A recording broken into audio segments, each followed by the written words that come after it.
Hadirin dan hadirat sekalian, kita berdiri hari ini di atas usul yang sama. Kita telah melangkaui satu sejarah yang sama. Peristiwa 13 Mei 1969 cukup meruntun jiwa. Pada saat itu, persoalan bagaimana ia terjadi dan bagaimana untuk membendungnya kita pegang bersama sehingga ke hari ini. Bismillahirrahmanirrahim. Assalamualaikum warahmatullahi ta'ala wabarakatuh. Meskipun pada hari ini kita tidak dapat bertentang mata, tidak dapat bersua muka, namun biarlah saya bawa anda semua untuk kita menyelami lautan 5 prinsip rukun negara melalui mauduk pidato saya, Hayati 5 prinsip bangsa kita. Hadirin dan hadirat sekalian, dari kecil lagi kita sudah tahu di belakang kulit buku latihan kita terukir kemas 5 rukun negara, iaitu kepercayaan kepada Tuhan, kesetiaan kepada raja dan negara, keluhuran perlembagaan, kedaulatan undang-undang, dan kesopanan dan kesusilaan.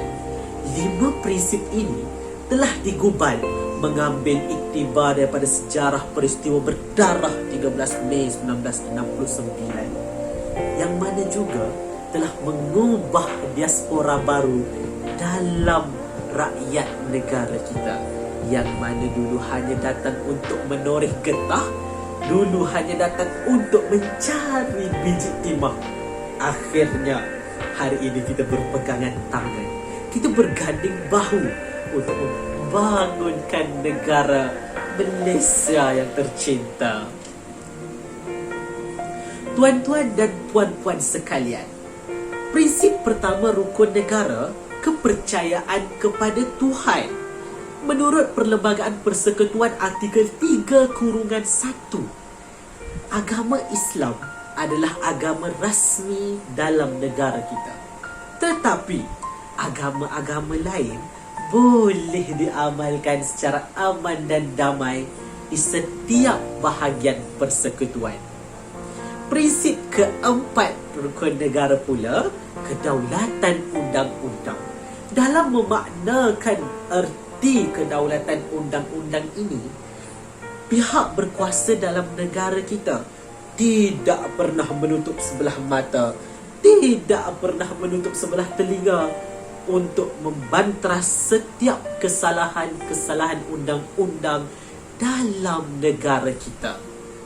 Memetik kata-kata yang berbahagia Datuk Ismail Sabri Yaakob dalam ucapannya, tidak ada seorang pun yang mampu untuk mengatasi undang-undang negara kita. Tidak kiralah anda berada di kayangan ataupun di atas tanah, jika anda melanggar undang-undang, maka anda akan dikenakan tindakan. Prinsip kelima rukun negara pula bercerita bagaimana untuk kita menghormati, untuk kita menghayati, dan juga untuk sama-sama tidak mengeji, tidak mencaci, tidak membenci, apatah lagi iri hati setiap perbezaan yang kita ada. Perlu diingat, perbezaan hari ini kita tidak boleh nafi. Kita ada perbezaan kaum, kita ada perbezaan agama yang membentuk negara kita.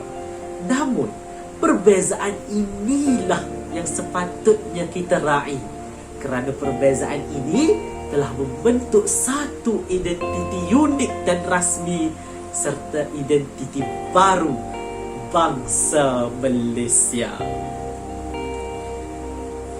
Hadirin dan hadirat sekalian, pasti anda tertanya, di mana rukun kedua dan ketiga? Rukun kedua rukun negara adalah kesetiaan kepada raja dan negara. Lebih 600 tahun dahulu, kita sudah tahu bagaimana dengan taat dan setia kepada raja telah mengubah Melaka kepada satu pelabuhan yang bukan sahaja disenangi, malah juga disegani di seantero dunia. Pengasasnya siapa? Pengasasnya para Maiswara yang telah menukar nama kepada Sultan Iskandar Shah pada tahun 1414 setelah memeluk Islam. Dalam konteks institusi diraja kita pada hari ini, kita sering mendengar ungkapan raja dan rakyat berpisah tiada. Mengambil contoh kepimpinan Al-Sultan Abdullah Riayatuddin Al-Mustafa Billah Shah yang mana telah berjaya menyelesaikan isu dan konflik pucuk kepimpinan negara di awal tahun ini. Bukan itu sahaja, baginda telah berjaya untuk mengekalkan perpaduan dalam negara kita. Firman Allah dalam Al-Quran yang menyatakan 3 komponen yang perlu untuk kita taati. Pertama, Allah Subhanahu wa taala. Kedua, Rasulullah sallallahu alaihi wasallam, dan yang ketiga, ulil amri. Dalam konteks kerajaan kita pada hari ini, raja juga merupakan ulul amri. Maka kita perlu untuk menghormati dan mentaati setiap titah baginda. Sebab itulah jangan pelik jika pada hari ini berlaku penderhakaan kepada raja, berlaku pemberotan kepada negara. Kita bangkit bersama. Kerana apa? Kerana kita taat kepada raja. Kerana apa? Kerana kita sayang kepada tanah tumpah darah kita. Tuan-tuan dan puan-puan sekalian, prinsip yang ketiga rukun negara adalah keluhuran dan keluhuran perlembagaan. Keluhuran perlembagaan ini merujuk kepada Perlembagaan Persekutuan Malaysia yang mana telah berkuat kuasa sejak 31 Ogos 1957. Yang mana dalam Perlembagaan Persekutuan ini mengandungi pelbagai perkara melibatkan negara, seperti bagaimana memilih yang di-Pertuan Agong daripada Raja-Raja Melayu, hak keistimewaan orang Melayu, bahasa Melayu sebagai bahasa kebangsaan kita, dan lain-lain perkara yang mana menyentuh setiap kaum dan juga keistimewaan dalam negara kita. Dalam kata lain, perlembagaan ini adalah suatu rujukan dalam perkara-perkara berkaitan kehakiman, pemerintahan, sosioekonomi dan juga hak keistimewaan bangsa Malaysia itu sendiri. Namun, perkara yang perlu menjadi rujukan ini telah memilukan kita apabila terdapatnya golongan-golongan yang mana telah menghina dan juga telah mengkritik kewibawaan keluhuran perlembagaan.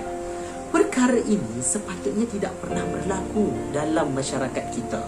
Kerana perkara yang kita rujuk pada hari ini iaitu Perlembagaan Persekutuan yang dia telah menjaga setiap keistimewaan kita, telah menjaga lulur galur kita, telah menjaga bangsa kita.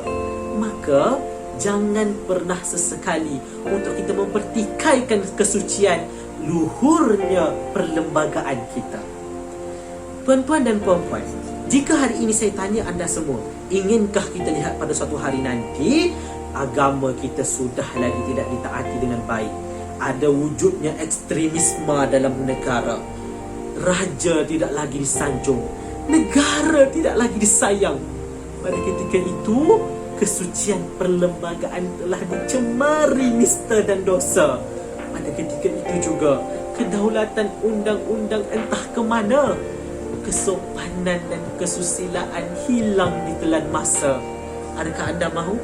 Saya pasti jawapan anda tidak bersama saya. Maka, saya rangkumkan pidato saya pada hari ini.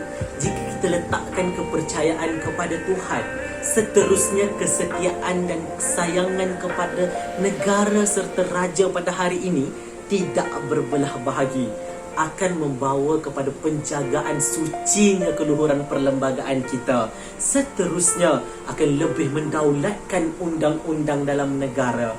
dan akhirnya dilapisi dengan kesopanan dan susila rakyat kita.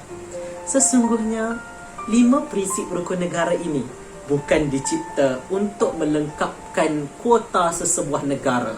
Namun inilah yang menjadi identiti bangsa kita, bangsa Malaysia.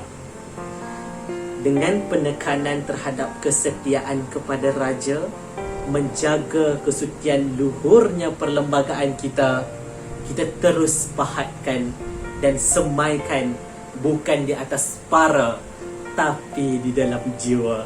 Sekian, wabillahi taufiq wal hidayah. Wassalamualaikum warahmatullahi taala wabarakatuh.